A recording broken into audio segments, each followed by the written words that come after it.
ଜଗନ୍ନାଥ ଓଡ଼ିଶାର ମହାନ ସାଂସ୍କୃତିକ ଗଣପର୍ବ ରଜ ମଉଜରେ ସମସ୍ତ ଓଡ଼ିଆ ଭାଇ ଭଉଣୀମାନଙ୍କୁ ଅନେକ ଶୁଭେଚ୍ଛା ଓ ଅଭିନନ୍ଦନ। ରଜ ପର୍ବ ପାଳନ ପାଇଁ ଓଡ଼ିଆ ଆଜି ଉତ୍ସବ ମୁଖର, କିନ୍ତୁ ହଜିଯାଇଛି ସେଦିନ। ସତରେ ରଜ ମଉଜ ଆଉ ଆଗ ଭଳି ନାହିଁ। ଯେଉଁଦିନ ଗାଁ ଝିଅ ବୋହୂମାନେ ସଜେଇ ହେଇ ଗାଁ ଆମ୍ବ ତୋଟାରେ ମେଳି କରୁଥିଲେ, ଭଳିକି ଭଳି ବେଶ ହେଇ ଗାଁର ଲୋକକଥା, ଢଗଢମାଳି, ରଜ ଗୀତ ସାଙ୍ଗକୁ ଦୋଳି ଖେଳରେ ଉଛୁଳି ଉଠିଥିଲା ସାରା ଗାଁ। ଏକ ପ୍ରକାର ପ୍ରତିଯୋଗିତା ଆରମ୍ଭ ହୋଇଯାଇଛି।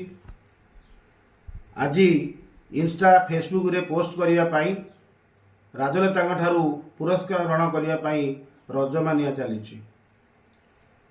କିନ୍ତୁ ସେଦିନ ଥିଲା ବିନା ସ୍ୱାର୍ଥରେ କେବଳ ଉପଭୋଗ କରିବା ପାଇଁ ରଜ ମଉଜ, ଯାହା ଆଜି ସମ୍ପୂର୍ଣ୍ଣ ବିଲୁପ୍ତ। ପୁଅମାନେ ବିଭିନ୍ନ ଖେଳରେ ମାତି ଯାଉଥିଲେ। ସତରେ ଗାଁର ବାସ୍ନା କିଛି ନିଆରା ଥିଲା।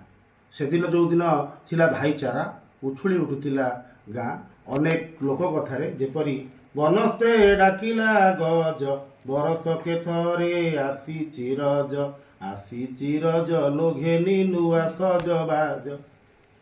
ସେ ବନସ୍ତ ଆଉ ନାହିଁ ଆଜ୍ଞା। ଲୋକମାନଙ୍କର ଦୌରାତ୍ମ୍ୟରେ ନଷ୍ଟ ହୋଇଗଲାଣି ସେ ବନସ୍ତ। ଆଉ ଗଜ ଡାକ ଛାଡ଼ୁନି। ଗଜ ବିଲୁପ୍ତ ପ୍ରାୟ। ଲୋକମାନେ ରହିବାକୁ ଦେଉନାହାନ୍ତି ଗଜରାଜଙ୍କୁ। ଶୁଭୁନି ଗଜରାଜଙ୍କର ଚିତ୍କାର, କାହିଁକି ନା ଆଜି ସେମାନେ ରହିବା ପାଇଁ ଜାଗା ନାହିଁ। ସେମାନଙ୍କ ଜାଗାକୁ ମାଡ଼ି ବସିଛି ଏ ମଣିଷ। ଓଡ଼ିଆ ଝିଅ ଆଉ ସଜେଇ ହେଉନି। ମା ହାତରେ ସଜେଇ ଦେଉଥିବା ଆଉ ଆବଶ୍ୟକ ପଡ଼ୁନି। ଏବେ ପ୍ରତ୍ୟେକ ଝିଅ ପ୍ରତ୍ୟେକ ଦିନ ଯାଉଛନ୍ତି ବିୟୁଟି ପାର୍ଲର। ଆଜି ଆଉ ମିଳୁନି ମା ହାତ ପରସା ପୋଡ଼ ପିଠା, ଆରିସା ପିଠା, ଚକୁଳି ପିଠା। ସବୁ ହଜିଗଲାଣି। ଏବେ ରେଷ୍ଟୁରାଣ୍ଟରେ, ହୋଟେଲରେ, ମଲରେ ଆମ ଦିନ କଟୁଛି। ବହୁଳ ମାତ୍ରାରେ ମାନବ ମଧ୍ୟରେ ବ୍ୟସ୍ତବହୁଳ ଭାବରେ ଚାଲିଛି ପ୍ରତିଯୋଗିତା।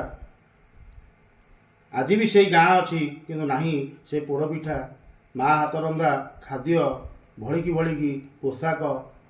ଗାଁ ଝିଅ ବୋହୂମାନଙ୍କ ସଜେଇ ହେବା, ଅଳତା ଲଗେଇବା, ଟିକିଲି ଲଗେଇବା, ନୂଆ ଡ୍ରେସ୍ ପିନ୍ଧିବା। ତଥାପି ଭାରି ମନେ ପଡ଼େ ଗାଁର ଉତ୍ସବ ମୁଖର ପରିବେଶ, ଯାହା ମିଳିବା ଅନିଶ୍ଚିତ। ସେଇଥିପାଇଁ ମନ କହୁଛି, ନିଆରା ଥିଲା ରଜର ପାନ, ନିଆରା ସେ ପୋଡ଼ ପିଠା, ରସାବଳୀଠୁ ଭାରି ନିଆରା ବୋଉ ହାତ ପୋଡ଼ ପିଠା। ସମୟ ମୋତେ ଫେରେଇ ଦେ ମୋର ସେ ପୁରୁଣା ଦିନ, ଏକାଠି ହେବେ ମୋ ଗାଁ ଭାଇ, ଖୁସିରେ ନାଚିବ ମନ, ଖୁସିରେ ନାଚିବ ମନ। ଭିଡ଼ିଓଟି ଭଲ ଲାଗିଲେ ଲାଇକ୍, କମେଣ୍ଟ, ସେୟାର ନିଶ୍ଚିତ କରିବେ। ରହୁଛି, ନମସ୍କାର।